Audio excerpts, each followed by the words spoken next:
Ex cheated on me and falsely accused me of, so I exposed her to everyone she knew. In late May 2016, I invited my longtime infatuation, Kate, out on a coffee date, which she agreed to.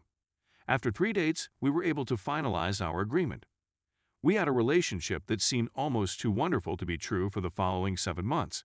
We had so many common interests that we almost ever disagreed on anything. We were extremely honest with each other, which resulted in a fantastic life.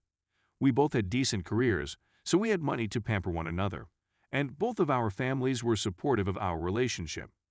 In January 2017, I was accepted into the Armed Forces Reserve program of my nation, where I would serve as a combat engineer.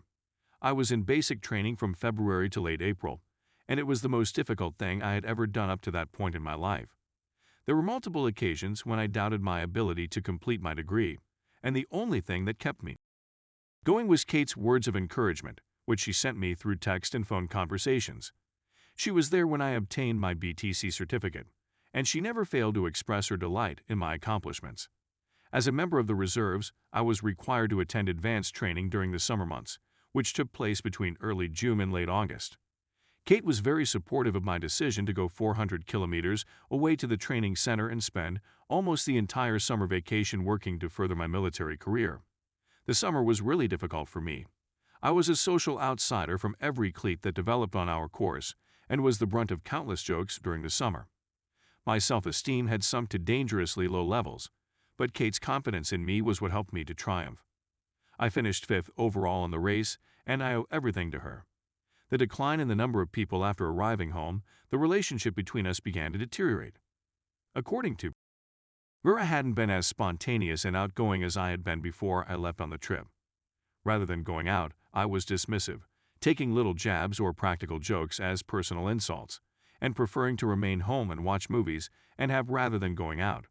It was completely unknown to either of us that I had acquired severe social anxiety as a result of the events of the summer, which had begun to have an effect on our relationship. In 2018, as we approached our 2-year anniversary, we got into a furious disagreement over a minor misunderstanding and ended up breaking up. I was in a state of complete and utter despair until she contacted me 3 days later to say she wanted to try to make things right. I hadn't seen her in 3 weeks, but we maintained in contact on a daily basis, and things were slowly getting better. As soon as we were reunited on an official basis, nothing seemed the same. Everything I said to her made me feel as if I were walking on eggshells, which just exacerbated my nervousness, which exacerbated our already troubled relationship. Afterwards, around the end of July, everything finally came to a head. I'm in pain. Kate had met a guy called John when she was still in school. She saw in John what she had previously seen in me, and the two immediately became very good friends. He comforted her throughout our split and later, and he was there for me whenever I made a mistake. For the fact, I was aware of John's existence, but did not anticipate Kate engaging in any kind of relationship with him.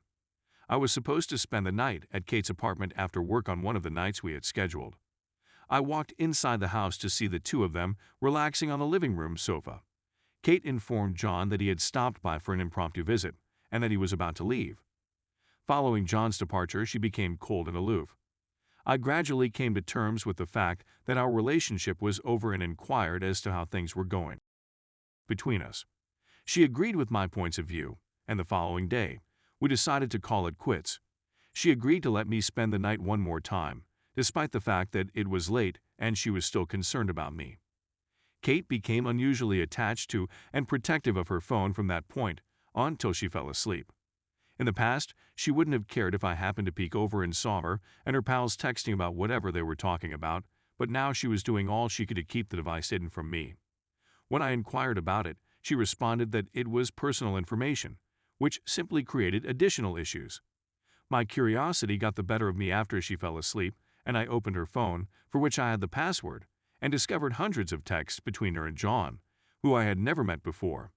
Messages about how she was suddenly single, how great it was that they could now be seen together in public, and how she was laughing at everything I did. I cried in the background as I read through each heartbreaking communication.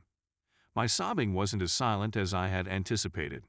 Kate started to stir, and when she understood what I was doing, she erupted in rage. Instead of confronting her, I just took my belongings and walked out the door, with Kate cursing and screaming at me the whole time I was gone. When I returned home, it was late in the morning. I simply broke down and ugly sobbed all night.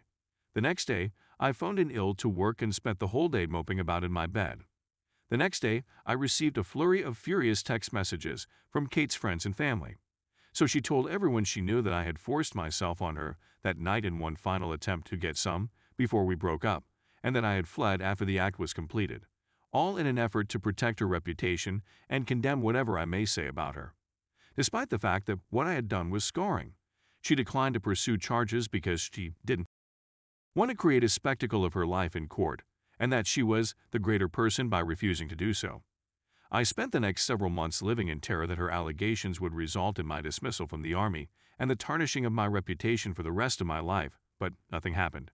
The retaliation. 5 months later, Kate sent me a direct message. After a few niceties, she essentially apologized for the entire event, and she even confessed to fabricating it. But she would never acknowledge it publicly to protect her own reputation by image B. This infuriated me, but I maintained my composure. I took screenshots of the messages and carried on the conversation with her. Over the course of the next 3 months, she went into a cycle of events that included the following. Grumble about a current life predicament, generally including John messing up in their relationship in some manner, and seek advice from other people. Complaining about our relationship, how I never made the same mistakes as John, how she wishes we could go back to the way things were, and so on. John is ignoring me because he has finally gotten his head out of his and made some grand romantic gesture that has salvaged his relationship. Making false statements about our relationship on social media, enlisting the assistance of her friends, fully aware that I would be able to view everything, and attempting to provoke me into a fight with her. Once she saw it was working, she would attempt to flip the conversation around and portray me as the bad person, and then she would block me for about a month before resuming the cycle. This happened to me 3 times in a row, each time leaving me exhausted and devastated, but a part of me wished it would happen to me again.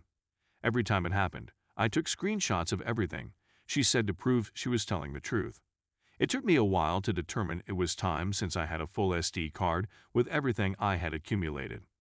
Making several photocopies of the worst text messages I had discovered.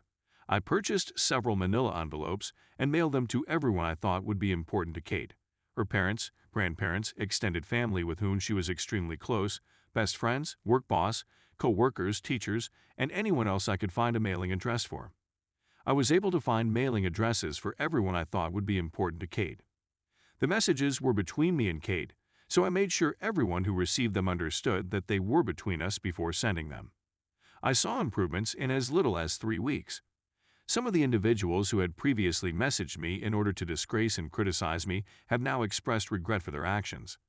My favorite letter came from her own parents, who went on to say that they were deeply sorry for their daughter's behavior, that they had raised her to be better than she acted, and that they asked that I not pursue legal action. The idea had crossed my mind, but I lacked the financial means or the mental fortitude to fight a legal battle. I assured them I'd think about it and that they'd be the first to know if I decided to go forward with it other than Kate. Kate also texted me, saying things like, "How could you violate my trust in such a way?" and "You wrecked my life," you among other things. Without responding, I just read every furious text that came in with a delighted smile and then banned her when the messages stopped coming in. While I never learned the entire extent of the damage done to her life by my vengeance, I do know that she dropped out of school and no longer had a place to call home. I'm hoping John was worth the effort. Edit. Thank you so much to everyone for their lovely words of encouragement. I realized that a lot of people were concerned about my mental health, so I decided to alleviate their concerns. After 3 months of therapy sessions, I made considerable strides in my recovery from depression. I can't even begin to express how grateful I am to her for her assistance in restoring some sort of normality to my life.